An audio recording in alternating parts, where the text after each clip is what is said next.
રાજકોટથી સમાચાર કે જ્યાં પાણીની લાઈન તૂટી જતા સતત પાણીનો વ્યય થયો। અમીન માર્ગ ઉપર રસ્તા પર પાણી ફરી વળ્યા। મુખ્ય પાઇપલાઇન જ તૂટી ગઈ, જેના કારણે રસ્તા પર નદી જેવા દ્રશ્યો સર્જાયા।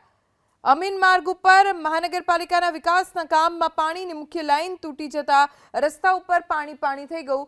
એક તરફ રાજકોટ વાસીઓને દર ઉનાળામાં પાણીની પારાયણ સર્જાતી હોય છે, પાણીની અછતનો સામનો કરવો પડતો હોય છે, તો બીજી તરફ પાલિકા જ્યારે કામ કરાવી રહી છે તો સાવચેતીપૂર્વક જો કરાવે તો આવી સ્થિતિ ન સર્જાય।